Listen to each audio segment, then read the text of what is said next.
Another episode of the Keys on Fire podcast. A little surprise episode today. A very not sort of last minute, but we did throw it together in the last couple of hours. A lot of stuff to talk about. We haven't talked about a lot of things that have been happening around the league, and especially uh, with what's going on with the Phoenix Suns and their last four preseason games. Their fifth one is tomorrow in Palm Desert, so we're going to talk a little bit of that. And then, yeah, we're just going to talk about a few other opinions across the NBA sphere about their opinions on the Phoenix Suns and what we think about them. And before we get any further in, Amit, how are you doing, dude? What's going on? Let us all know. Yeah, man, I'm doing all right. Doing all right, man. Just waiting for the season to start. It's been a downer for the Cardinals, but we got Kyler back. Here we go. Yep. And D-backs been a rough start. I mean, I think the expectations were a little bit high for us as a fan base, but like when I came in, I'm like, look, man, we got this far. Let's see what happens. We'll see what happens tomorrow. But we could talk about the keys to how they can win at least one game in this series. Yeah, the Diamondbacks have been a pleasant surprise as of late. The Milwaukee wild card round was very exciting to watch. We really handled business in that, and then sweeping the Dodgers, sweeping any LA team or beating any LA team as the little brother to California, Arizona sports. It was a sight to see. Shout out John Voida from the Suns Jam Session. Fuck the Dodgers. So we roll deep with that message here. But with this series against the Phillies, I had a sneaky suspicion that the Phillies were just going to come out swinging, no pun intended. They're just as hot as the Diamondbacks are. Bryce Hopper and Turner and the rest of that bullpen are just banging on all cylinders. And hopefully tomorrow we can figure some things out. I hate how the game is at 2:00 Arizona time tomorrow. And some people were complaining about like how low the tickets were, which I never knew that was an issue. But I think the people are complaining are the people that are just hating, dude. Because like if you're a fan, honestly, like when I saw it was like you can get there for $15, I kind of scratched my head and said maybe I could pull this off but the problem is I'm going to Vegas this weekend, so I'm like I can't do it. Oh, nice. I can't do it. But you going for business or pleasure? No, I'm actually going for a basketball tournament. I'm playing a basketball Oh, tournament. word, dude. Yeah. Man, fucking balling out here. But yeah, the Diamondbacks have been a very fun to watch, but this Philly series isn't off to a good start. Best of seven. I was a little worried about us sitting as long as we did, waiting for this next round to start. So I think we'll play better in Game 3 tomorrow. But we're playing from behind, and we just got to figure out the whole pitching situation because it was the second and third innings in both games that just opened the game completely for the Phillies, and they were just playing with house money. Yeah, I mean, honestly, like going back to Game 2, like Merrill Kelly, like he should have finished that inning at least. I agree. There's no way they should have pulled him out of that. Like he was giving up solo bombs. That's fine. Obviously we weren't scoring any runs. That was the problem. Because if you look at the perspective of, let's say we got back 2 of those runs. What's up, Westville? If we got back a couple of those runs and we're sitting at 3-2, like you don't need to pull him. But that's what Torey Lovullo has been doing. Like this playoffs is he's been pulling his pitchers early, and I'd like him to just at least give Merrill Kelly a chance to finish because our bullpen is up and down. Like it's been all season. So it's like, in a situation like that, to force Mantiply to like get that last out there, like that was dumb. That wasn't smart at all. So, but keys to this game, they got to start going back to how they played against the Dodgers, where they were not taking the first pitch, like meaning don't try to hit a home run, don't try to get on base on the first pitch, just kind of wait, feel it out, foul it off, build up the count, and then get the pitch that you need. And a lot of these guys. Just get the base. Tommy Pham, Corbin Carroll, like they're not Ketel to a certain degree. They're not like doing what they did against the Dodgers, and they need to do that. And so I don't know who the pitcher is for the Phillies. I'm honestly this is the first time I've been watching baseball in like 5 years, dude. Same. So much has changed since the last time I watched. It's like crazy, dude. Like they wear that glove thing. Like I never knew about that. Is that a slider glove? Yeah, slider glove. Yeah. Okay. I think it's so they don't like hurt their fingers or something. I guess I don't know. And then there's all sorts of other weird changes that I saw, but I mean that was one of them. And I think they just got to get a lead early. They cannot fall behind because if our bullpen has to pitch like 8 innings or something, we're screwed. We're totally screwed. We can go with the bullpen pitching like 6 innings if we have a lead, but if we're down and they have to pitch a lot of innings, we're screwed. Mm-hmm. But yeah, I do want to give props to the Phillies. I mean, they've been very exciting this playoff run as well. Bouncing the Braves, I knew once that happened, I was like, yeah, we're definitely in for a fight. So let's go into Game 3 tomorrow, make it a fight, and when's the next game after Game 3? Friday? I think it's Friday. Yeah, Friday. Okay. I mean, we can tie this up by the weekend. So let's just hit it hard and get our shit together because last game was abysmal. Yeah. Being down 10-0, and then the game before, what was the final score? Like 5-2? 5-3. I think it was 5-3. 5-3. I mean, they answered back like they do. They answered back. So they got those runs back, but I feel like I don't think the Phillies are pitching as good as like the announcers are saying they're doing. I think the Diamondbacks are swinging at stupid pitches more than anything else. And like a lot of these guys do that. Like Alec Thomas does that consistently.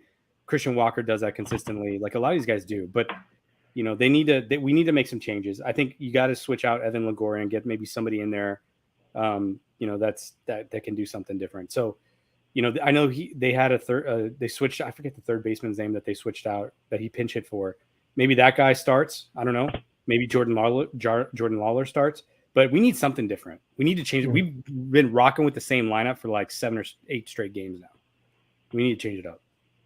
Yeah, I agree. In other news, just today, it was announced that Kyler Murray and Budda Baker are being lifted off of the PUP list. So they should be back in the next couple of weeks, I'm guessing, against the Texans. That's my sneaky suspicion. I'm very excited. Josh Dobbs has done a fantastic job for what we were sort of looking for. He did everything that we've asked him to do. To be a backup QB, I'm not expecting, win after win. We've been in just about every game. It's just the talent levels between us and the next team. I mean, the disparity is huge. Even with the Rams, I thought we had a fighting chance with the Rams, but as soon as they started running the ball, I mean, we had no answer for it. So with Kyler coming back, with Budda coming back, we get our ball hog back, and then we get, our franchise QB back, which is going to be huge because Dobbs has been missing on, these long throws that Kyler makes with his eyes closed and stuff. And if Hollywood, secures those handful of catches and touchdowns, potential touchdowns, these last few games, we're probably looking at, a pretty favorable record. But I digress. With Kyler coming back is absolutely huge. I have a gut feeling that he's going to be as good as we've seen him, if not better, in the next upcoming weeks when he gets some practice underneath his belt. But what are your thoughts about these two guys coming back? Is there a 500 record in the future this season? I haven't looked at the schedule, but I know this was the beginning part of the schedule was the toughest part that we had. And getting through that 1-5 when we really should have won 2 other games. So we should be, 3-3, but that's because we just didn't have the quarterback play. And like you said, like there's throws that Dobbs made that were great, but there was like players that he missed that Kyler would have gotten him to. And Dobbs honestly is at his best when he's a runner. Like he has proven that since the first game of the season against the Cowboys, like there's just even some of the plays against the Rams when he was running the ball, like it's not his instinct to run the ball the way that Kyler does. And like that's Right. just a huge like X factor in the game is when Kyler going to take off on a run. And we want to see Kyler healthy. You know, I heard Ron Wolfley say today that maybe like there's a small chance that Kyler could come back this week. There's no way he's coming back this week, but without like full contact. But like, yeah, I mean, when is the Texans game? You said? Let me look real quick. The Texans game. That's November 19th. But we play the Seahawks this weekend and then the Ravens after. I mean, I can see us coming back against the Browns November 5th. I don't know about that defense, At home. bro. I don't know about that defensive line. Do you want Kyler against him? Maybe the Ravens game because that's at home. So I can definitely see the 29th being his first game back. Yeah. I mean, I think that's probably the earliest. We'll see him. Yeah. And the Ravens are a tough matchup, but the Ravens are a weird team because they always are strong, but they always fall apart. And you kind of go ahead and go, well, is Lamar really good? Is their defense really good? Do they have receivers? Like that sort of thing. It's always like the same question marks around the Ravens. So like, I'm just wondering if it's a good chance for him to come back in that game, given that I think the defense will be up for that game, especially if hopefully Buddha's back by then. Because any secondary help we can get right now, especially like a Pro Bowl player, is like significant, dude. Our secondary is getting washed every week. Yeah. Marco Wilson has not looked good, man. No, not at all. And I don't think it's an indictment on his ability. I think he's been getting put into a position where he's CB1, right? Yeah, and that's not what he can be. He's a slot guy. Yeah, and Clark is a rookie, right? And so we're missing a corner, and we have Jalen Thompson, and but you know he can only help. He can't cover man on unless it's like 5 wide or something like that. It's a different situation for him. So yeah, I mean, I still believe in this team. I think depending on how we do in the games where Kyler doesn't come back, there's a potential for us to get to 500, assuming that everybody starts getting healthy. And I think some players are starting to come back on the defensive side of the ball that we're missing, which we need. But it's really game plan, because I like sometimes that Dallas Cowboys game was like the perfect game plan. Like the perfect storm, right? Against a really good defense. Like our offense did enough. And I think Jamar Chase matched up against Marco Wilson. What's up, Specs? Is like we're gonna fail every time at that. Like no one, like if you put somebody like Marco Wilson on Jamar Chase, you're gonna get smoked. And that's what happened. Yeah. And the problem this week going against the Seahawks is Witherspoon. He's he's elite. He's like great. Revis Island elite. Yeah. And so if you put him on Hollywood, I mean, we haven't seen Michael Wilson in like 2 weeks. Like, where's Michael Wilson? Is he even playing? Is he healthy? Yeah, we can't get him the ball. Yeah.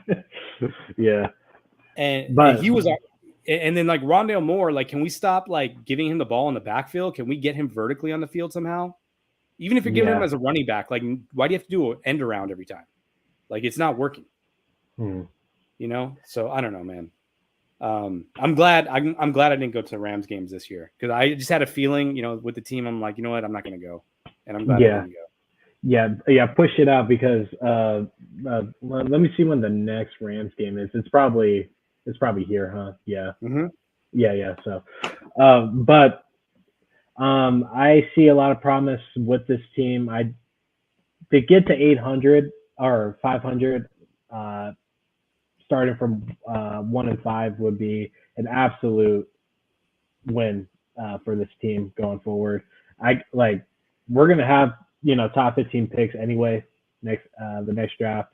I'm totally cool with that, and I think the playbook is really gonna unravel what Drew Petzing has in mind for Kyler. And there's a lot of what we ran with Dobbs that Kyler can do in his sleep. And the offensive line has been great. We're one of the best teams with preventing sacks and having pocket time per pass as well. So when it comes to just the front line, the Cardinals have been pretty on top of that, and that's something we haven't seen since we've gotten Kyler Murray. And he can absolutely thrive if you just give him the time to get comfortable and throw off the back foot and not be on the run every play, and him trying to be and honestly, the plays where Dobbs is getting crushed in the backfield are predictable plays. It's like 3rd and 11, and you need to make a throw. Looking like Barber's out of town. I mean, it's just like, like I already see the difference between Cliff Kingsbury and Drew Petzing. Like, there's a big difference. Like, it's night and day. Yeah. Like, it's just like we're doing things that make more sense. But again, I'll say there's a lot of dumb things that we're doing. Some play calls. Let me go back to the last game. We go 4th and 1, get that offensive penalty, go 4th and 5. We still go for it out of field goal range, but close to the 50-yard line. Why didn't we go for it at the end of the second quarter when it was 4th and 1 or 4th and 3, something like that? When we're right at the goal line. If we're going there, why aren't we going here? Same situation. Mm-hmm. And I know it's all analytics, and the analytics will tell them you don't do this or you don't do that. But I'm like, as long as you're not doing a Cliff Kingsbury sort of play, like, you should be able to get this play with Josh Dobbs and his legs, or some sort of Rondale more misdirection play. You know what I mean? So, I'm not. And again, these are really young coordinators and coaches, so they're going to have to learn from their mistakes. But they're already improved from what we had last year. Yeah, 100%. I'm been a big fan of the play calling what I've seen from Drew Petzing and just the overall direction for the offense. I like what I've been seeing. There's been some offensive creativity, and I really haven't been able to predict most plays, which I was able to do with the Cliff Kingsbury, system. Like it was the same fucking 4 plays. So I'm really happy to see where this team is at. Yeah, despite the record, but a lot of promising stuff, and I can't wait to see Kyler and Buddha back in the mix, because once you throw those 2 guys back in, who knows what's gonna happen, and we can only go up from here. We got our win against the Cowboys, and that was huge. So let's just get into the nitty gritty of this pod and what I've been looking forward to talking to you with. And Evan had a baby. He's busy. He will be here soon, at the top of the season. But yeah, dude, the Phoenix Suns, we've watched 4 preseason games. They're 3-1. They play against the Lakers tomorrow in Palm Desert. From the Detroit game to the last Portland game, what have been your thoughts of this Phoenix Suns team, the 2023-2024 Phoenix Suns? Yeah, so full disclosure, like, I have not watched all the games. I watched the first half of the first game against Detroit, and then I watched the highlights and various different types of highlights of certain players, and then sort of like gone backwards on like what people have said. I'll say this, like, the defensive intensity is, and I don't know if this was like made a point in the preseason, but it's like a lot more than you see in a preseason game. Like, I remember like back in the Steve Nash era, like there was like no defense. There was like no effort either side of the field. It was like really like the guys that were trying to make roster spots were the ones that were just trying to go hero ball. Here, it's like there seems to be some connection on defense, and it's not just in like the defensive side of the ball, but in transition. That's what I noticed. I think that there's a lot more, and I think that we're going to see this team try to push the ball and get easy buckets. And when you have 3 guys at the level that of playmaking ability and scoring capability from all 3 levels that the Suns have, it's just going to open the floor for everybody else.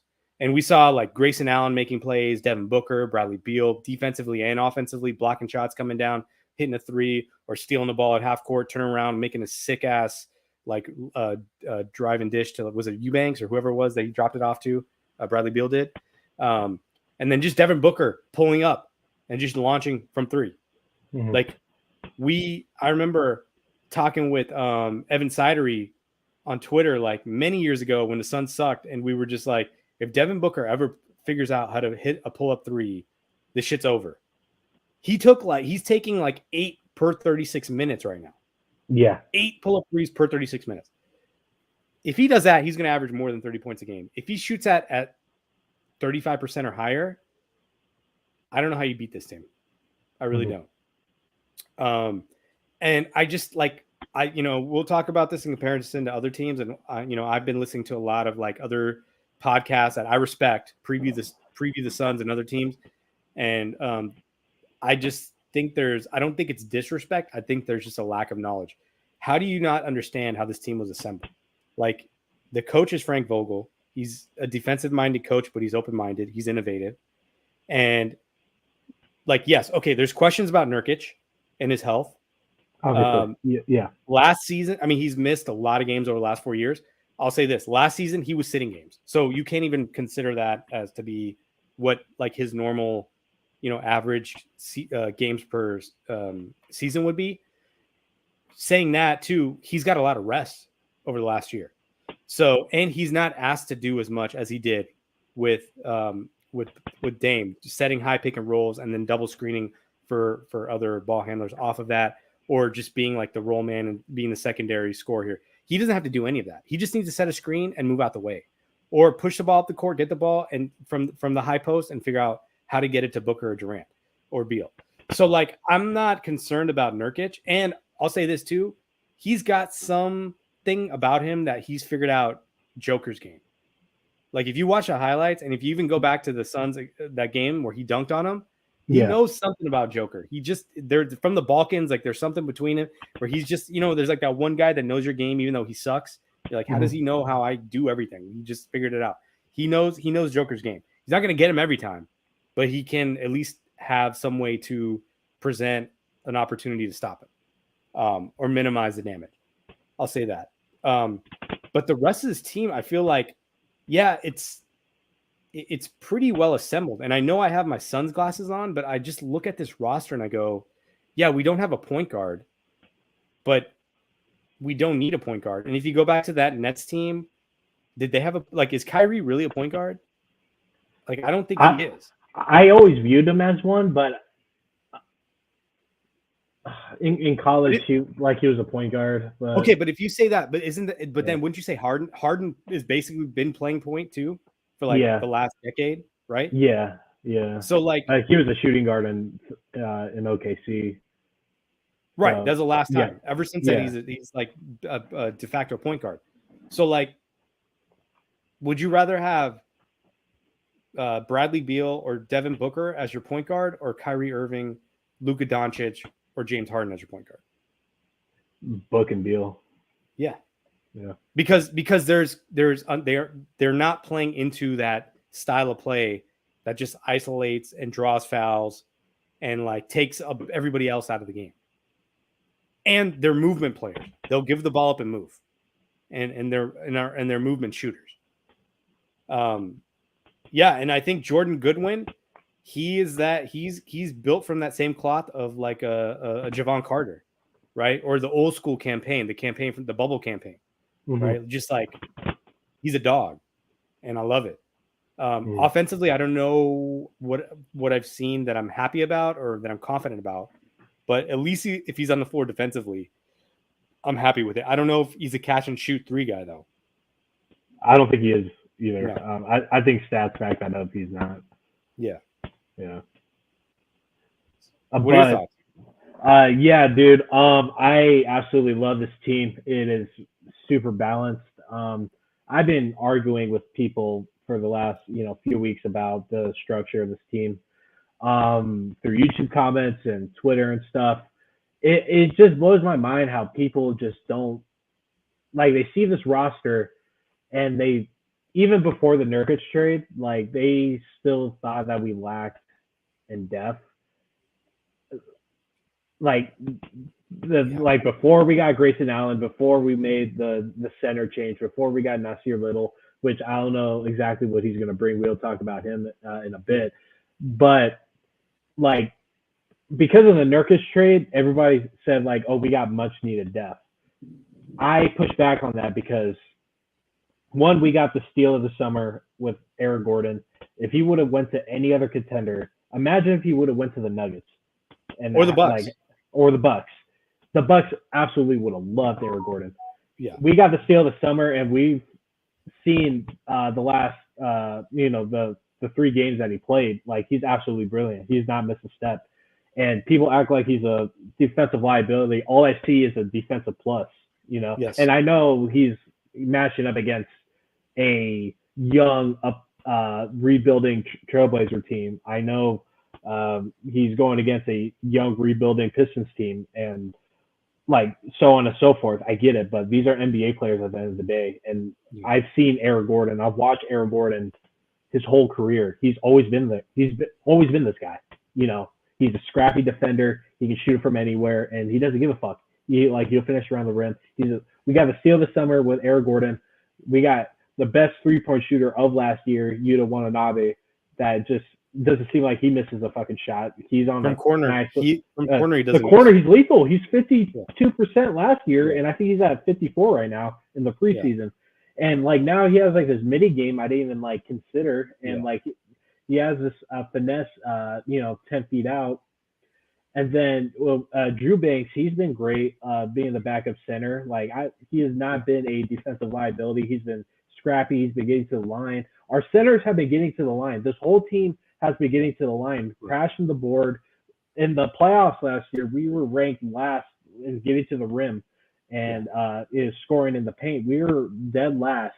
And we're also second to last in playoff teams last year in 3-point shooting. And I think we were like bottom 3 last out of the whole league last year in 3-point shots and makes. And we've increased those numbers tremendously just in these first 4 preseason games. And this is just going to be a continuous thing. Like, so two things that you said that stood out. So one thing like that I think is going to be hopefully something that we see for the whole season. One, Bradley Beal is not settling for the mid-range or threes. He's going to the rim.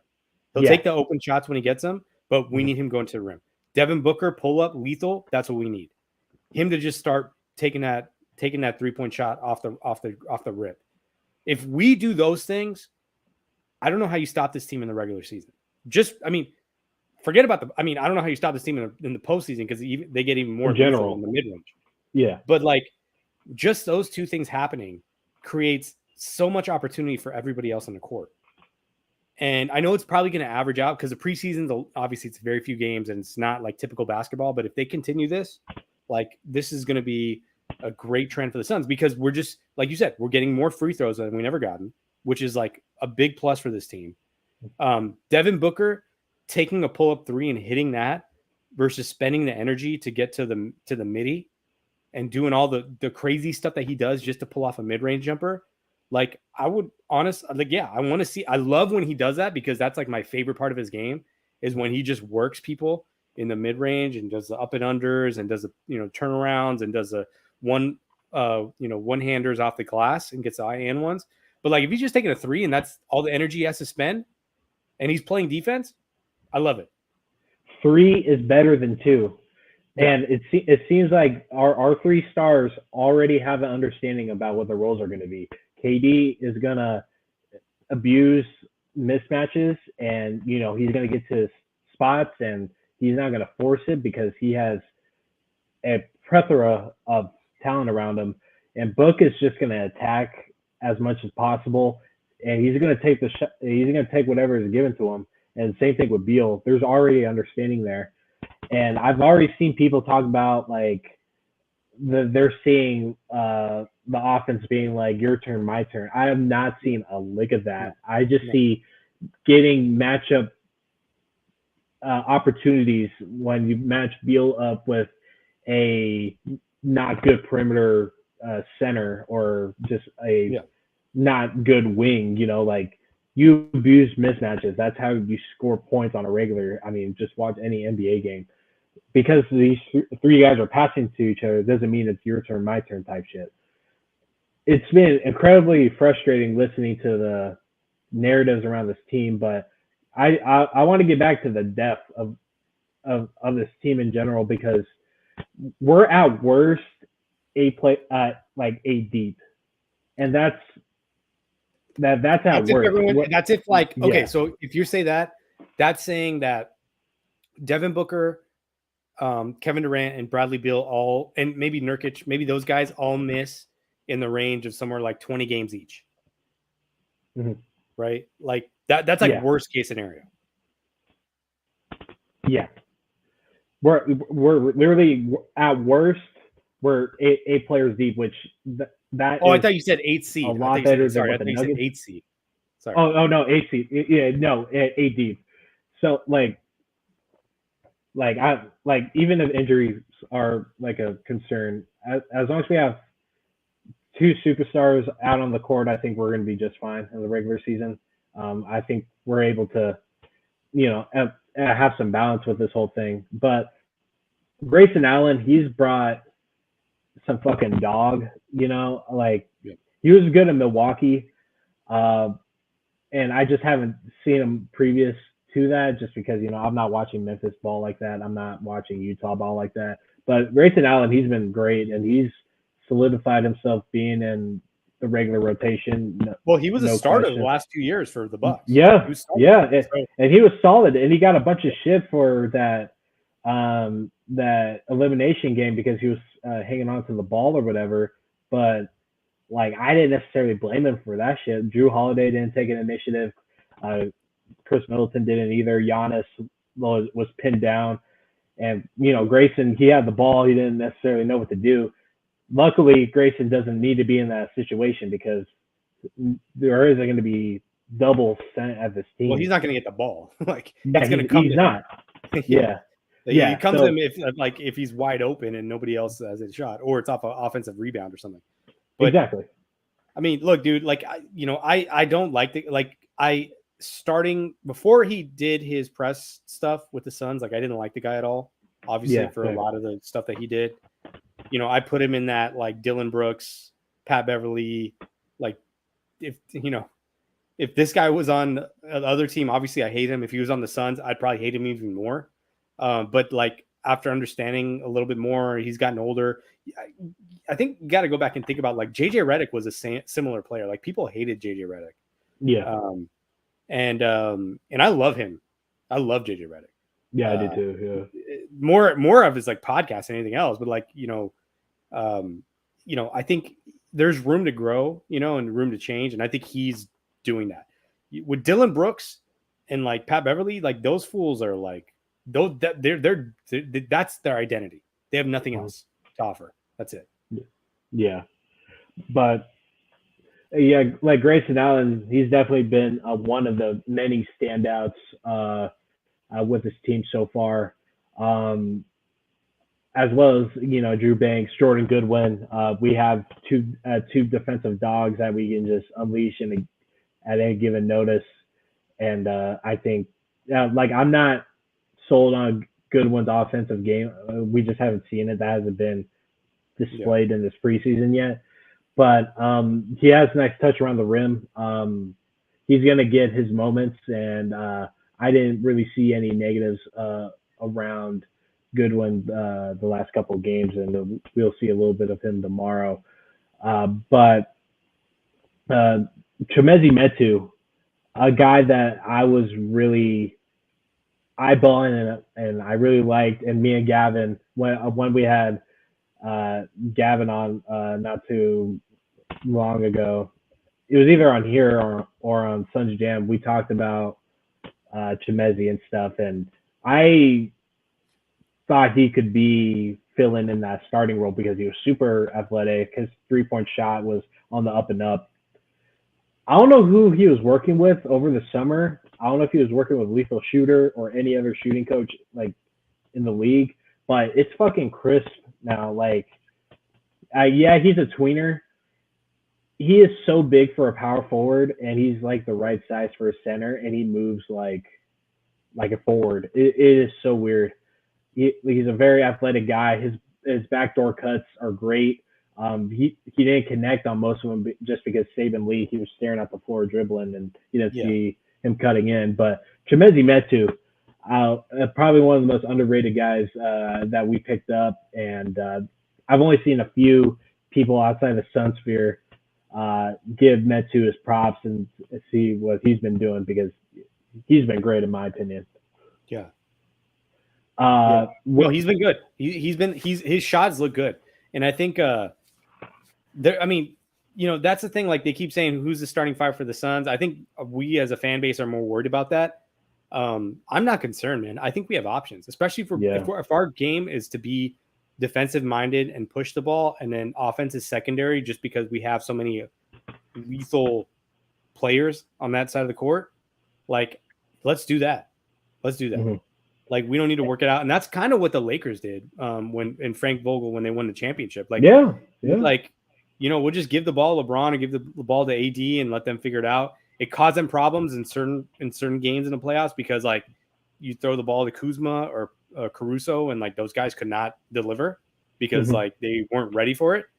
But I think if the guy you're throwing to is, like, Eric Gordon or Bradley Beal, being like the fourth option, like I'm not concerned. Yeah, I like my chances. And Okogie's like he's been great, and I know we've been kind of dogging on him over the summer just because we didn't think a 3-point shot would develop. I kind of fell in that as well. I thought Keita Bates-Diop would fill that role just nice. We haven't seen much positives from Keita Bates, but I think one, he hasn't been around like the best players. I mean, Saban Lee, he's been like the point guard. He's been sort of with the junkie players, and he played pretty decent last game. And when players join a new team, it takes a bit sometimes. And I see that with Keita. I see that with Bol. I see that with Udoka. So these guys are gonna find their footing. And what have your thoughts been with Yusuf Nurkic? Because we didn't really talk much about him when the trade happened. We heard the rumors before it actually happened, and we said we think we're good. But we did talk about it was a better fit before the trade happened. And even though we would have liked to see DA on full display with this team, because I do think DA would have worked in the system, but seeing what Nurkic can deliver is the strong suits that DeAndre Ayton didn't have. Yeah. So, what are your thoughts about it? Was all pending if DA was bought in. Yeah. If he was bought in. He was bought in 2021. That was Monty's second season with the team. Maybe he had and you remember like those, like they would show like the like when the coach was mic'd up or DA was mic'd up and like he'd be talking to him, he'd be like convincing him. It was just convincing him. Like, you got to do this, man. You can do this. You can do this defensive role. And you could see DA was tired when he was talking to him. And I don't think he has a mindset, man. Like, I really wanted to work with DA. I really, really, really wanted it to work. I did too. But it was never going to happen. And I don't think it's ever going to happen anywhere he goes. Because just the way it all went down, and then what happened when he came back and just not really showing love to the organization. And honestly, it makes me feel like he requested the trade, to go somewhere. I don't think it was like we traded him. I think it was like 2 years of like, hey, we don't really believe in you. We didn't offer you the max. And then, and James Jones trying to trade him at the deadline a couple times. And then realizing that like he wanted to probably be out of here. I think that's what happened. And, is he happy? He says he is, but like when anybody says like, hey, I'm not thinking about my ex, they're thinking about their ex. You know what I mean? And he's fully thinking about the Suns and what happened. And you saw like the little clip where he's like, yeah, fuck the Suns or whatever he said. He's got issues with the Suns, and a lot of them can be understandable, but a lot of them's on him, man. Like Devin Booker was put in the same position. Like Devin Booker was put in and be like, okay, I have to be the point guard. I have to be the shooting guard with Chris Paul. Now I'm playing like he molded his entire like basketball style of play around whoever was around him. And DA did not do that. And yeah, he's very, very skilled, and that kind of talent is going to be wasted. I'm sorry, it's going to be wasted. Yeah, like with DeAndre Ayton, I really wanted it to work. I mean, he was our number one pick, and I think to this day, I still think it was the right pick.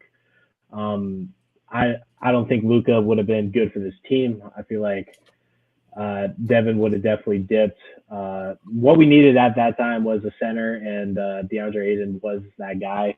Some of it was the development and coaching's fault. I do blame Monty to a certain extent with how things transpired, especially if Gambo's tweets are true, that the beefs started during the Milwaukee series. If that was the case, then Monty's completely in the wrong, because if anybody was blaming DeAndre Ayton for that loss, just didn't watch the series. No. We lacked big men depth, but at the same time, I don't think DA was necessarily officiated correctly when it came to defending Giannis, and I just don't think refs know how to officiate Giannis. And we lost by like a average of like 3 or 4 points the last like 4 games, the 4 straight games that we lost. Like it was within a 5-point margin, so it came down to like a few plays in each of those games. It took Giannis. Here's the difference, right? Like if you go back to 2020, you guys got to remember, like DA fucking bodied Jokic, bodied him. And and now Jokic is ascended beyond that, right? And he doesn't even need the foul calls. He doesn't need them. But like if DA got the calls that he got against Jokic, against Giannis, we easily win that series. Easily. Yeah. We gave up, what was it, like 23 free throws or something in game 6? Like in something ridiculous. Giannis alone had more free throws than us, and then the Bucks had more free throws than the Suns. Yeah. So like it went both ways. If he's officiated the same way that he was against Joker in that round, like we win the series easily. Jokic evolved into a player where he's like, okay, now I need to figure out how to. Some guys I can't body like that, so I got to figure it out how to move the ball or find a way to like do the little fadeaway shot, whatever it is. He built it into his game. That's what like we wanted to see from DA. Like, how do you evolve from this, right? Like, you can't blame the refs and you can't blame Giannis. You got to figure out on your own, how do I get better? Yeah. If I can't be better defensively, then I need to punish him offensively, right? Or I need to punish somebody offensively on their team, get them in foul trouble. Bobby Portis, Brook Lopez, whatever it is, something. And that's what all these greats do. And he's not a great player. He's not at that level. I really wanted him to be the next Patrick Ewing, the next Hakeem Olajuwon.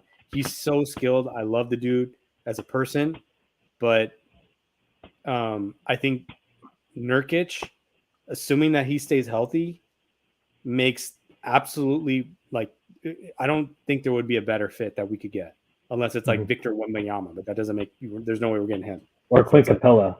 What this trade really what really annoyed me about this trade was not necessarily people not being sold on Nurkic. I 100% get it, but it was like who was in the market really, right? Because Miles Turner, he's coming off one of his best seasons, just as a pacer in general. Why would he go anywhere? Clint Capella is under Quinn Snyder now, and the Atlanta team in the second half of the season looked like a competent team. Like they're on the up and up. You just go down the list. Every other center was locked up, secured. There's no signs of them moving. Brook Lopez re-signed. Yeah, and it was a lot more money than anybody thought he was going to get. He got way more money. Exactly. So, like, if the superstars wanted DeAndre Ayton gone, it doesn't matter. If DeAndre Ayton wanted to leave, it doesn't matter. If ownership wasn't sold on DeAndre Ayton, it doesn't matter. I think it's all three. I think everything that I just said could be right and all wrong. But I didn't want to go into another playoff run solely depending on what DeAndre Ayton was going to bring. He was either a hero or a zero. And if bringing in a guy like Nurkic, he's going to play his role when he's available. He's going to do whatever he can. And we know the limitations with Nurkic. We know like he doesn't have like the finesse that DeAndre Ayton has when it comes to scoring. Like DeAndre Ayton's scoring is incredible for his size. I mean, it's great, but what Nurkic is able to bring with his passing and his his quickness with processing plays and the offense and stuff, like you don't train that. You know, that's something that you have or you don't. That's what makes Jokic so great. Like I mean, he reads the court like nobody he reads the else. court like Jokic. He reads Yeah, it. He's not as good as exactly Jokic, like but Jokic. he looks at the court the same way. Like when you watch those two guys, if you put up a screen the way you and I are both on these two screens, if you put up Joker and Nurkic on the same thing, and you see what they do, the way that they one hand the ball and kind of bring it around, look for the cutter, they're doing the same thing. It's just one guy is the best player in the world, and another guy is kind of like his Walmart. He's a Walmart Jokic. Yeah. But he's not even that. He's kind of like a discount Walmart Jokic, like 50% in the bin that sits in the back or whatever. You know what I mean? In terms of like offense, right? In terms of offense. Yeah, 100%. Yeah. But it's like it's way better than what you get from DA because honestly, like a lot of his stats are like empty calories, man. The stuff that they've been saying about Book for years. When it comes down to it, like the best games that I've ever seen DeAndre Ayton play is when he had like it wasn't like the 22 and 12 games. It was like the 9, 6, and 5 blocks. Or like the game where I'm trying to remember the New Orleans game. I don't think he had like a big stat line. He had points, but it was all he dominated both sides of the court. Yeah. You know, with assists. And like those are the kind of games that you don't get from him very often. And that's a problem. Is that now, okay, if you can't do that, then you're the fourth guy. And if you're not, and the fourth guy has to play defense, set screens, good screens, dive to the rim, get offensive rebounds. If you're not down with that, then, you know, it doesn't work, especially at your salary. That's where the conversation ends, you know, and like you can look at this as a salary dump, whatever. I think this was just a bad relationship that needed to die. And like I'm not going to like go back to what we said before the trade happened. Like it just seemed too close to the season to, you know, do it. But but I think this is a better fit. I think this is better going forward, just with this team in general. And for DeAndre Ayton's sake, dude, like he can, you know, figure some shit out. I don't know, but we're past that. You know, I'm just glad we're not worried about what DeAndre Ayton is going to bring and him not getting his touches and him being disengaged and shit, because that shit just was getting fucking annoying. Yeah. It like you see it. You see Hakeem. You see Patrick Ewing in him, and it comes out in spurts. He was brilliant in that New Orleans series a couple years ago. He was great in the first time we played Denver. He was great in that Clipper series. Like we see it in him, but he just can't bring it out sometimes. And we need dependency to a certain extent, and I think that's what Nurkic can fulfill. And I mean, good luck to DeAndre. I love him. I think he's a great dude.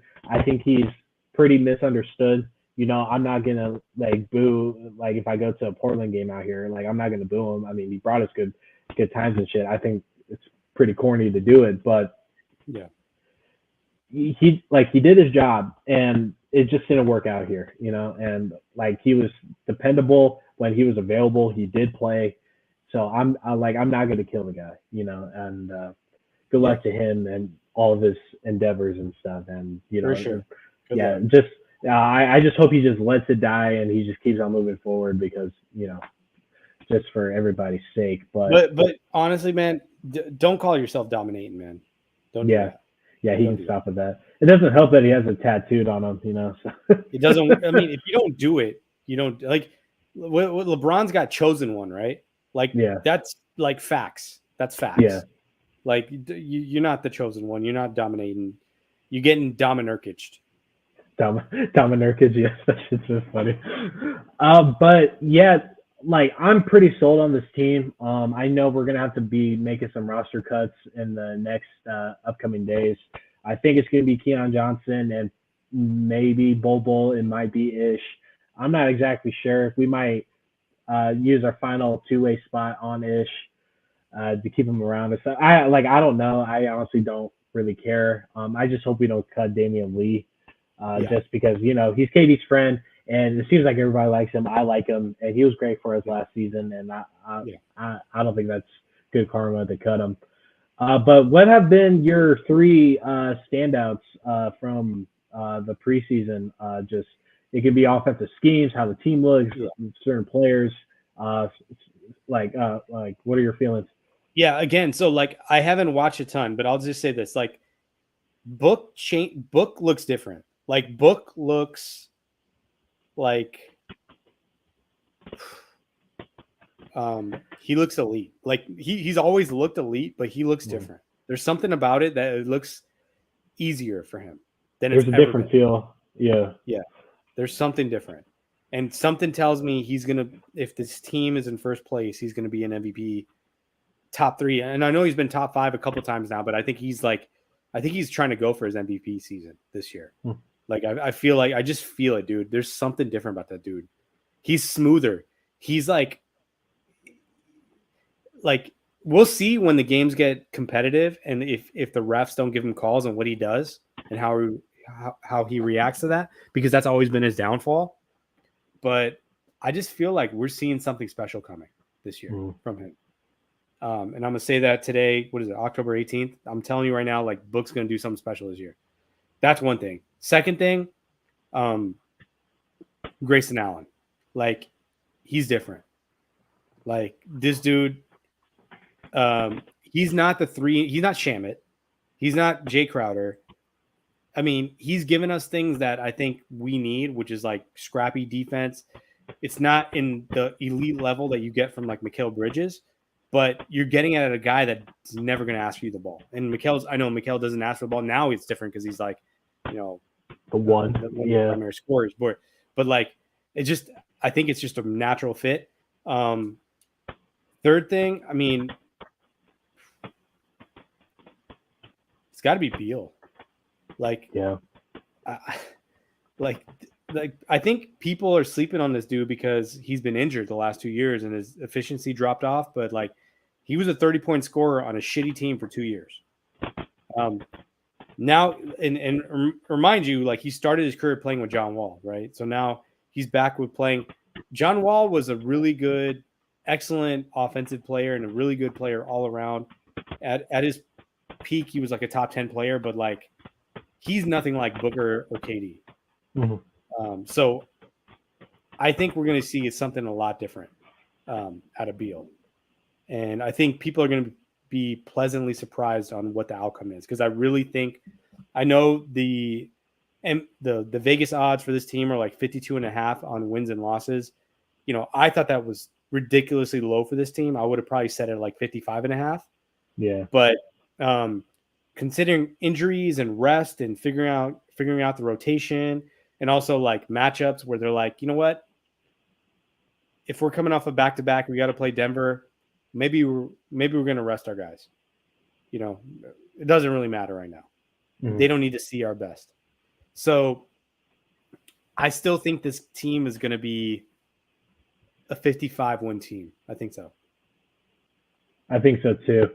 And some of the thoughts and key points that I've seen from this preseason is like the one concern that I have, one for like rebounding, but two is the one point that I haven't seen anybody necessarily bring up, and I don't know if it's a big issue or not, but it's just something to watch out for, is how is Frank Vogel gonna juggle all this talent, because we do have an abundance of it, and like he's sort of under the microscope when it comes to making this work, because in my opinion this team is loaded and I don't really see any excuses to why this wouldn't work and be one of the best teams in the league, just regular season by itself. So I think he has the chops for it. I think Kevin Young got restricted under Monty's system. I mean, it's reported that they butted heads and all. So I think we're going to see a lot of versatility with this team in general. But yeah, like to go off what you said about Booker, there's just a different feeling, man. Like His 3-point shot is a little different. It's very Kobe-esque. I hate to compare it to Kobe, but his shot arc is like a fucking dagger, and it's hitting the back of the rim and going right in. So if he perfected that, I mean, the league is probably in trouble. And if he's averaging 30 points, I do not want to hear about him having Bradley Beal and Kevin Durant on this team. Devin Booker has been the best player on the Suns since, like, since 2015. since he's been drafted. So I'm not trying to hear about SGA, averaging 30 and like half of his points are free throws. Okay, like Devin Booker, if he's playing like this, he needs to be in the conversations, and that goes for anybody, any of the superstars really. I think Bradley Beal easily he can average 25 points a game effortlessly. And Devin Booker, if he's averaging 30 and Kevin Durant averaging between 25, 30, this team is going to be fucking lethal, dude. I mean, can first of all, just hear what you just said. We're talking about like three guys averaging at almost least 90 points. Yeah, together. Like, yeah. That's just three guys. How like with everybody like. And everything is easier for everyone. Like, I don't understand how you're going to offensively. This is going to be probably one of the best offensive teams in the history of the NBA. Easily. Yeah. And like, it's not going to be like an incremental, statistic. Like, oh, they're like half a percentage point better than what Sacramento was last year, or like the pick and roll offense that Denver had. It's not going to be like an incremental thing like that. If this works, it's going to go down as like a top 5 best, offenses ever, like period. It will go up there with 7 seconds or less. The 93 Bulls, the 2017 Golden State Warriors, like it's going to be up there. Let me give you a stat real quick. So KD last year shot 59% on mid range, right?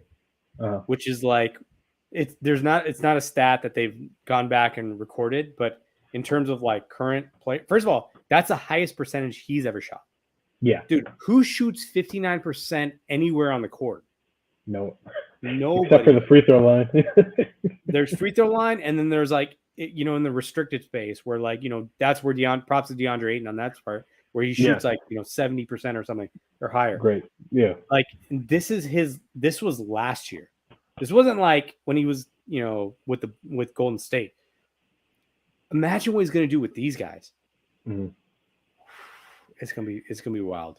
And to piggyback off of that, what my other point is with Kevin Durant. So I think this is going to be the most comfortable he's been in when it comes to who's coming in after him since Golden State, and probably even better than Golden State, because him playing that 3-4 role is either going to be Yuta coming in or, Grayson or Metu, like these 3, 4, 5 guys that we have on the roster that come in after KD. If we're scoring at the rate that we are and we're getting the stops, we're going to prolong this, this injury narrative more and more. It's going to become thinner and thinner over time if we can continue to, produce at this, team as much as possible. Because if we're banging on all cylinders, that means Kevin Durant can rest more. That means Book can rest more, and Beal can rest more, and Nurkic too. So like this whole team is built like insanely well, and we're gonna we're gonna get into like the narratives around this team, but like seeing how Kevin Durant's been to start the preseason and stuff, he's looked more and more like himself from before he got to the Suns, like hitting at 59% from the field type shit, like he might be a step slower. I don't give a fuck. He's still Kevin Durant. He's gonna shoot over everybody. I'll take 80%. I'll take 80% Kevin Durant over like Jason Tatum, Jaylen Brown, Kyrie Irving, Luka. Like there's so many guys I'll take 80% because what that means is he's not doing the extra things. He's 7 feet tall, bro. He can shoot over anybody from anywhere on the court. He doesn't have to. He can just pull up for three every single time he gets the ball. He doesn't have to necessarily create for himself anymore. Like Book and Beal got that. He can stand in the corner. Yeah, if he wanted to. Yeah. So, oh man, this team is going to be so much fun. Yeah. But like, it's my 3 key points is if Booker is going to continue to be on this trajectory, is Frank Vogel going to be able to juggle this, and if it's too much, because I think this team is a lot more talented than that Lakers team. That won the chip a few years ago. If easily. you just go from the top side is way more talented. Yeah. Even if you were to take off the top side, like the depth alone absolutely blows that Lakers team out the water. So if Frank Vogel can tackle this and be great at it, this team is going to go down as one of the best ever, period. Yeah. And I'm very excited to see this unravel. But we talked about a little bit about the narratives around this team, and this goes all the way back to the Beal trade and how people took it, and it was really negative, which I didn't really understand. But what's everything you've been listening to around this team with preseason going on and stuff? I mean, I guess the uneducated opinion was that now you got three players that don't know how to pass the ball. What's up, Voida? Happy belated, by the way. Yeah, happy birthday, dude. Nice KD jersey, by the way. And it's like, if you're saying that these 3 guys are ball hogs or they're not going to share the ball, then you haven't been watching basketball ever, because these are 3 playmakers, and it's not, even though and they're not playing in ISO the way that James Harden and Kyrie and KD played in. This is not the you go, I go, you, whatever. This is a team that is built on hey, I'm going to take the ball and then everyone's going to move, and we're just going to find out where the best opportunity is. And it may be a KD mid-range, or it may be Bradley Beal at the rim. But you cannot tell me that. And then the other thing that we hear is that this team has no bench. Okay, well that's totally uneducated, right? Like, you're telling me this team has not specifically targeted players that either overlap, either in position or flexibility in position or flexibility in terms of skill set. Yuta, Grayson, these guys overlap. They can play multiple positions if they need to, and they do the same thing. And that's all you need them to do in terms of spacing for what the Suns are going to do. And then you have guys like Eric Gordon. The missing link that we didn't have last year was somebody off the bench that could be a playmaker and just an absolute bucket. Now we have that, right? And then on top of that, okay, defensively, we couldn't stop Jamal Murray. We couldn't stop Michael Porter. Okay, well, now we still brought back the same guys that are defensive players, and we added Jordan Goodwin on top of Okogie, right? So, I just see that this team is like built for the purposes of beating teams in the playoffs in whatever capacity they play in. Honestly, like from our 3-star players, I don't see liability on defense. Like these guys are accountable and they're going to play. And especially when you have KD, when you play him against another 7-footer and you have that sort of ability to have a secondary player that can come off and block shots, deflect balls, step in the paint. He's going to be fine. He's not going to be a negative. So it's not even worth the conversation. Yeah. No. Yeah. So I'm not that is like one of those things. I'm like, that narrative, you can throw that out the window. That means you're not paying attention. Other one, Nurkic gets hurt. Is he ever going to play? Well, again, I went back to last season. They shelved him because the team was tanking. I think in the last couple of years, they've shelved him too. So you can't really judge what he's done. If you're going to say that, then at the same time, then you have to say, well, then now he's rested. And he's not going to play the same amount of minutes that he played versus, in Portland. He was playing I think 32 minutes a game in his peak in Portland. I think the Suns are probably going to expect him to play 26, 28. I'm expecting we're going to see different small ball fives, maybe KD. We didn't really see it with Monty, and I feel like that's on Monty. That was 100%. That was a blunder. Yeah. Yeah, because you need to put KD at the 5 and just torch teams. And then even if you have Eubanks or if you put, hopefully Ish is still on the team at a small ball five position. Like, I think we have options to do that. So I'm not concerned about that. That, like, if you're telling me Nurkic always gets hurt, well, let's go around the league and talk about Porzingis. Let's talk about Kyrie. Is it injury? Is it COVID? Is it family, personal leave? Let's talk about Kawhi and Paul George, right? James Harden, what's he doing? Where's he? Ben Simmons? These are, these are like, I'm talking about fringe guys. We're talking about like the core guys, right? Like, we can go back and look at the Lakers. LeBron, you expect AD says he's going to play 82 games. I'll put $1 million that he doesn't play 82 games this season. 1 million. I'll put my house up straight up. I'm going to Vegas.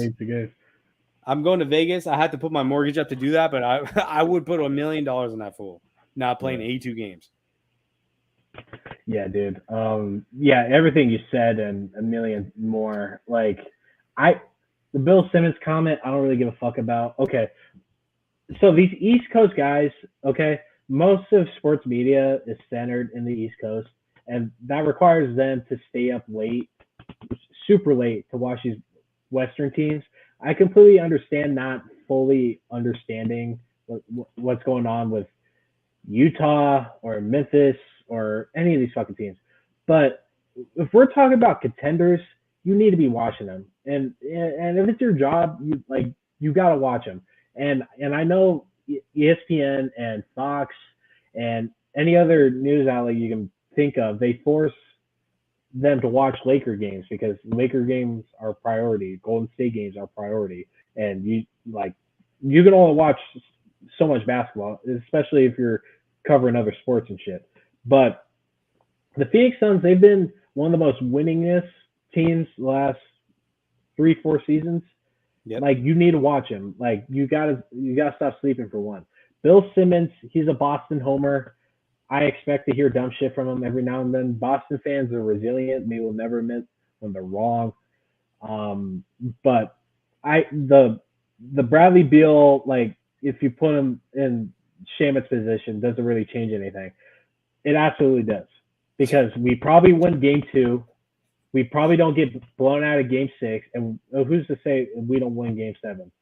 You know, if you just want to play hypotheticals. Because we're 0 and a million when it comes to hypotheticals, talking to other fan bases. I just, like, I don't get the thinking. I don't comparing understand. Shamit to Bradley Beal. That's like Shamit. Okay, if you go back and remember that, Shamit hit a few threes, I think, in one game to make it closer, but we still lost. He was a deer in headlights. Yeah. We're not talking about like a guy that's played in the playoffs, that's been a number 1 player on his team, that's been a number 2 player to like a Westbrook in the playoffs. Like, we're talking about a seasoned veteran, a dude that is legit. Like, this, I would, if you took away the skill level and you just looked at their experience, Bradley Beal and Eric Gordon are the same dude. They're experienced vets. These are guys you want on your team. If you put the talent level back in there, if you're telling me Shamit and Bradley Beal are anything anywhere close to being, Shamit might be out of the NBA after this season. Like, yeah, talking about, bro? Bradley Beal is being paid like $50 million a season. There's a reason he's getting paid that much money. People just, they don't give that money to Shamit. No one gives $50 million to Shamit. Voida said here, only scary thing is Nerf becomes a targeted defensive liability. I have a counterpoint to this. Like, I don't think we're going to be closing with Nurk. It's going to be Drew Banks. It's going to be fucking Udoka or even Chemezi, you know? Like, we might not even close with Nurkic. And that probably means that we're up by like 30. I mean, even if we aren't, and even if they're targeting him, dude, this is what they did against Portland. Like, they always targeted Nurk. And I'm not saying he did. He's a good rim protector. I mean, like, Nurk isn't going to be switched all the way up to the fucking wing like Monty let Biz and DeAndre Ayton and Kaminsky, like letting Luka and Drew Holiday and Chris Middleton bring out these centers and just like cook them. Like, that isn't going to happen with Nurk because he's going to keep his ass in the post, because Well, that's his fucking position. That ain't gonna happen. Well, I can't speak on Kevin Stotts and like the other coaches in Portland, but he did get pulled out. Like they did try to pull him on, isolate him. But the thing is that the defensive players that were on that team, going back to that, what I'm thinking of, it was, CJ McCollum, Damian Lillard, not great defensive players. I think they had Reggie Trent, who's a pretty good defensive player, sort of a Jay Crowder type. And then the other two guys I can't remember. But either way, like the defensive players that will be on the court with Nurkic, if he gets pushed out, I'm not concerned. Yeah, the playoffs is a different story. But I'm talking about the playoffs. I'm talking specifically about the playoffs. It was a defensive liability for that Portland team, but that Portland team was not built like the Suns were. Yeah, defense was not a priority for those Portland teams, and I don't think Nurkic prioritized it either. Good thing that Nurk is a good rim protector. If anybody tries running at him, I kind of like our chances in that regard.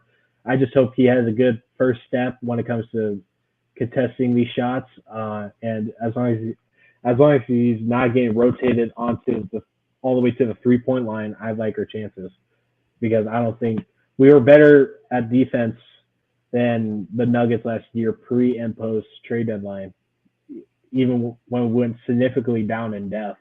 So I'm not worried about how our starting five is going to be, and especially our bench, because our bench, I think, is going to be one of the best defensive benches like in the league. I think that's how guys are going to get minutes. Yeah, I really 100%. Do. Like, I don't think it's about like how many shots you make. It's going to be how many defensive plays you make and how many shots you take. Like, if you get the ball, swing seat, you got to take it. I think that's what Grayson Allen and Chimezi and even Okogie. Like, it's not about the makes. It's the fact that you have to be willing to take it or figure out a way to get to the rim. Because we need your defensive presence on ball and then team. Like, that's what this team is built on, especially when we go deep into like the season where a lot of guys are resting or injured or whatever have you. Like, we're going to rely on that. Yeah, totally agree. And you probably saw the Nick Wright thing. I mean, it goes into the same thing with that Shaman fucking comment. Okay, like, I'm not really going to address it like that. It's just flat out stupid, but it shows like what the narratives have been around this team. And you watch, other, NBA YouTube creators talk about the depth of the team and injury concerns and this and that, is book, elimination games, Kevin Durant, super team. Like, there's so much nuance and like ignorance when it comes to talking ball with people sometimes. And I'm not trying to act like I'm like the ball god, but just fucking read, like, watch these games. Like, like, listen, talking to Boston, I was talking to a Boston fan today, and he was talking about Boston's 5 versus the Suns 5, which I'm willing to have that conversation. I saw that. I didn't interact, but I saw what happened. Yeah. So, yeah, it's like we can talk about depth because like the Suns beat every team in depth, but talking about like what Tatum did to Kevin Durant a couple seasons ago in the playoffs, like that whole year Brooklyn was injured. They barely had any time to play together. Harden was gone. It was only Kyrie and Kevin Durant, and outside of those two, there was no offensive creation. Like, you can literally draw a parallel to the Suns in that Dallas series. Like, if you just fucking double book and just make DeAndre Ayton completely irrelevant, there's no offensive creation. It's literally the same fucking series. I mean, when you don't have more than 2 guys that can put the ball up, and it doesn't help that we had an aging point guard that hesitated on 3-point shots and, just sometimes just didn't start playing until like the bottom half of the fourth quarter. Like, it's easy to tackle that as a coach, especially if you're defensive minded. And that's exactly what Boston did. And I give them credit for that. They made that series fucking hell for Kevin Durant and the Brooklyn Nets. It's not rocket science. I mean, Jason Tatum didn't do anything special. I mean, he delivered, but he still has as many rings as, the Phoenix Suns and like every other team that has a 1 in the last 5 years, Like, Boston's been like in the running since 2017. They've been in the playoffs just about every year, and they've had chances to win chips and shit. Drew Holiday. There's a reason why they traded Drew over Chris Middleton. Drew lacks in certain areas. He's a great on-ball defender. Don't get me wrong. Like you look at Milwaukee and Boston, like those two are going to end up going against each other. And us being on the West Coast, that's best case scenario because we're only going against one of those teams. I like our chances a lot more against Boston because they have fucking no depth. I don't give a fuck about Peyton Pritchard. I don't give a fuck about Sam Hauser. They're good players, but they don't intimidate me whatsoever. So I'm watching for that team around the trade deadline. But with Milwaukee, great move for Dame. It like perfect fit. Basketball sense, it makes complete sense. Outside of that starting five, Jay Crowder, Bobby Portis, Mochamp, like what are we talking about here? You know, like, and you go to Denver, they probably found another guy like Strother. He looks like a good pickup for them, but I'm not banking on Christian Brown to fill what Bruce Brown did last year. I'm not banking on Justin Holiday and Reggie Jackson to elevate. He didn't even play for them last year in the playoffs. Yeah, he didn't play whatsoever. And you go to every contender, and there's more and more questions with those contenders, and there's less and less with this Phoenix Suns team. And these media people just don't address that. And I get, there's points, and I sound like a crazy person, but like this team is going to be really fucking good. And at the end of the year, they're going to act like, yeah, they've been the best team, like we've been saying it, and they're not going to be saying it. They're going to say it's the Lakers. They're going to say it's Boston. They're going to say it's Milwaukee, and it's fine. Like as long as it comes with a chip, I'm not going to be complaining. But it's just. I mean, look, dude, it's like this. Like guys like any of these guys. Bull is ass, but what is the expectations? Everybody got to chill on Bull. Like everyone's excited, people, dude. You if you compare Bull to like Victor Wembanyama, it's like, what are we doing, dude? Like, why is this guy in the league? What's his place? Like, he's not a point guard, he's not a center. What does he do well? We don't know. We still don't know, right? But going back to your point, I mean, look, dude, like none of these guys watch the Suns like we do. Yeah. We know this team. We know we can specifically call out like when a player does something like he doesn't normally do that. Why did he do that? Like we know their tendencies so well. We know the team so well. So we saw the hitch in Mikhail's fucking 3-point shot, right? And we killed him for it, and then he fucking fixed it, and then he was all like, and it was better. Yeah. We know. I mean, everything, right? So like when somebody talks about the Suns and they're specific on like, oh well, these players they're talking on their ass. It's like the same way if like you and I went onto a Denver Nuggets podcast and they asked us about Christian Brown.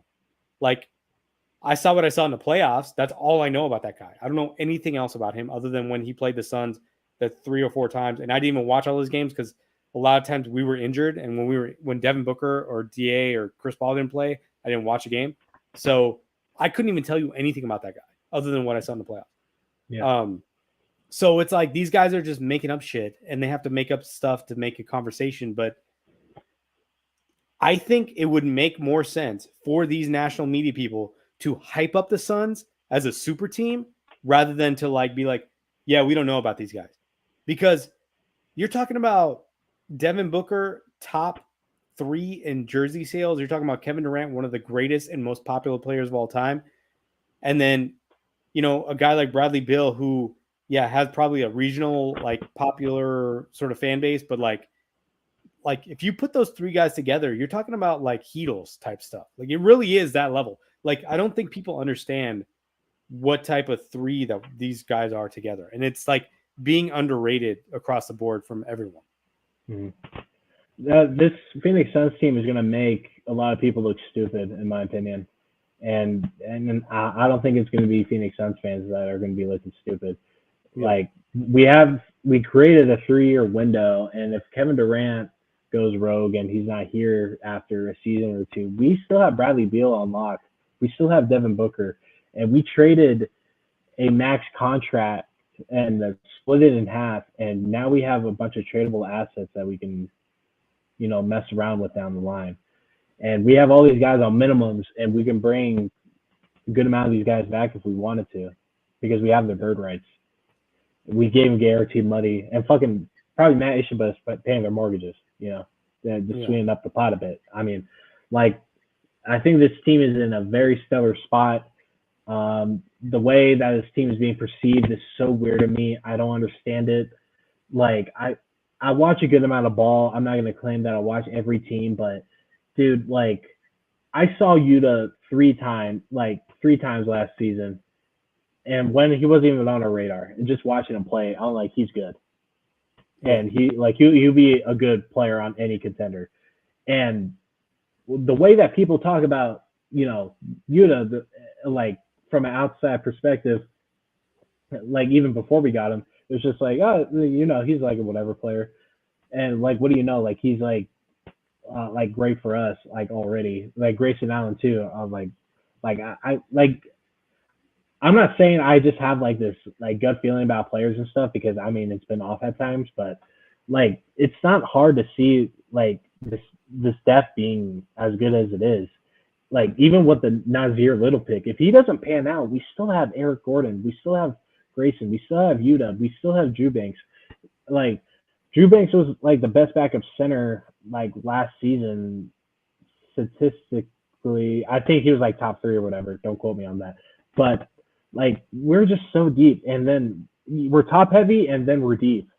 Which you look through the bowels of NBA history and team construction, like, it's Golden State, that 2017, 2018 team, and then the 93 Bulls, that matchup with the talent level that this Phoenix Suns team has this year.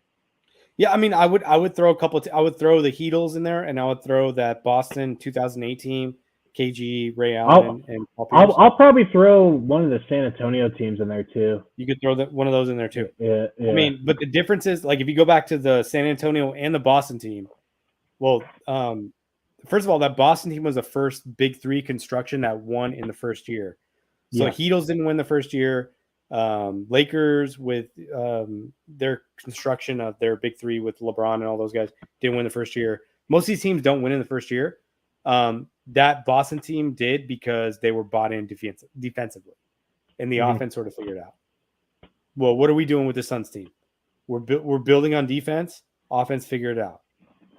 Granted, it's not the same thing where you have like a big guy like AG and you have a couple of perimeter wing players.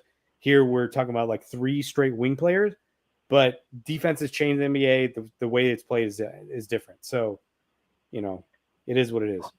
100%, John. Like, we are the Suns.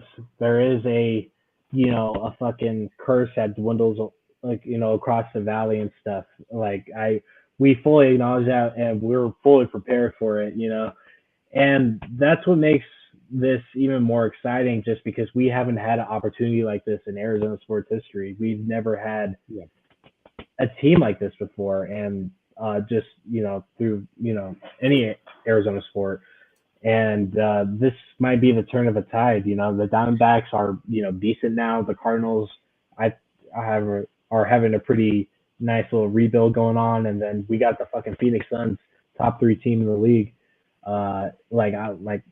Milwaukee has to prove it with Dame. Dame hasn't looked entirely good with them yet, but whatever. But I'm very excited to watch this Phoenix Suns team kick into action on Tuesday against Golden State. We're going against fucking Chris Paul and Dario Saric, Phoenix Suns legends. And then we play the Lakers right after that. And then the home opener is on the 28th against the Jazz. And I'm pretty sure I'm going to that game. This is going to be a very exciting season, and I can't wait to pump out more and more content around this Phoenix Suns team.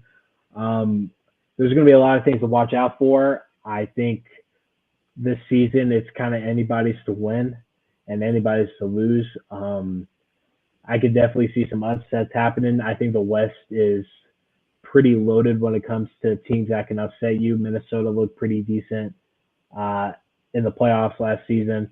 The Lakers, they stacked up on more talent. Yeah, you just go down the line. Even Sacramento, people have been giving Sacramento some shit like, oh, they were really healthy last year, and it's probably not going to replicate. Which they're probably right, but the Nuggets were extremely healthy last year, and no really bats an eye.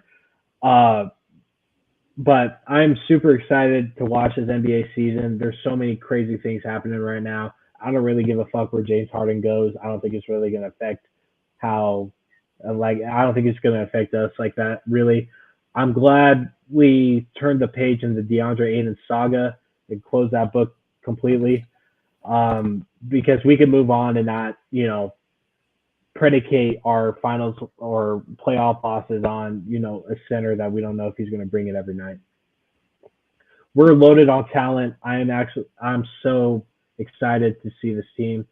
And I know you are too, Amit. And Evan having a new kid, he's going to be shouting quietly, holding his kid and watching these games. And we're going to be, pumping out as much content as possible. But did you have any closing thoughts before we get out of here? I have like one more homework thing to do, and then I got to go to the gym. So. Yeah, no, as across the league goes, like I think the tier, in my opinion, the top tier of the league in terms of championship, it's one of these teams are going to win either because of injury, because they're healthy, or an injury, whatever. Like the three teams. This team is fucking nasty in 2K, dude. I was running them. I loaded up the roster. I constructed it completely. Dude, I was winning fucking games by like 80. And I get it's a game, but dude, this team is fucking nasty. But keep going. Sorry. The cheat code. So three teams, right? I think it's the Bucks, I think it's the Nuggets, and I think it's the Suns. After that, you have a couple teams that are in the next tier. I would say the Lakers, probably Boston, Miami, but they're always like, depending on what happens, they're in the playoffs, not the regular season. But like after that, like I know there's a lot of parity in the league. There's a lot of teams that are that are up and coming, but when it comes, like I just don't see how you don't put the Suns in championship contention based on like how this team is constructed. That's all I'm going to say. I'm saying that now, October 18, 2023 at 10:40 p.m. on the Pacific time. I'm saying that the Suns are championship contenders. Absolutely. And if anyone bats an eye at that, is they just need to watch ball a little bit more. I'm really glad we did this. I really wanted to get something out before the season kicked off on Tuesday because, our schedules are pretty crazy. But when is your basketball tournament? And how many games are you playing? Yeah, so I play 2 games on Saturday. It's in Vegas at Jerry Tarkanian Academy, or whatever the place is called. It's a little bit north of the Strip. I'm getting on Friday, hoping to play some blackjack. Then I'm trying to keep it somewhat low key for games on Saturday. If we win both games and the point differential is good, then hopefully we don't have to play in the play-in game. Otherwise, I'm gonna have to play 4 games if we make it to the championship round on Sunday, which is at like 4 p.m. or 4 or 5 p.m. The expectation of my squad is that we should be going to the championship round. The only thing is, like, we lost a couple guys at injury, so our depth is really – we're only rolling with, like, 7 guys. So that's our concern. Potentially 6 if another guy can't make it. So, like, that's the only thing is that holding me back is that we don't have depth to make it all the way through. But, obviously, hopefully I got a second place trophy. That's all the way back from 2019 because of COVID. The tournament hasn't been around. Hopefully I can put a first place trophy next to that one. That'd be cool. I would love to see it back there. Go Lions. Wade is out there. But I'm so glad we did this. I really wanted to get a podcast out in preparation for the season, man. And I can't wait to hit the ground running and stuff. And I have some personal things planned for not only this channel, but for other possibilities, going forward that I would love to share, but that's in the future. But Evan's going to be coming back. And if you guys haven't been checking it out, Evan's been dropping some like video rewinds on. Sunday. Rewinds have been great. It out because it's good content. Yeah. So yeah, definitely check that out. And he's on fire on the Twitter pod, and I think it's on YouTube as well, right? Yeah, it is. Yeah. Right. So, check out the timeline guys. They're great with their analysis and all that stuff. Check out PHNX. Flex is on there now. He's been great filling in that what they needed, and then listen to all these. Don't forget Boyda, bro. He's in the chat. Too. I know. Yeah, I'm fucking losing my voice here, but yeah, Sons Jam, the goats. The goats, dude. The number ones every day there. Just check them out after every. Yeah, so I hope to be on some shows. We should, hopefully John and Matt have both of us on to doing a show sometime this season and then make that work and all. But that's gonna be a 4-hour show. I know, yeah. We can just talk shit for a whole night.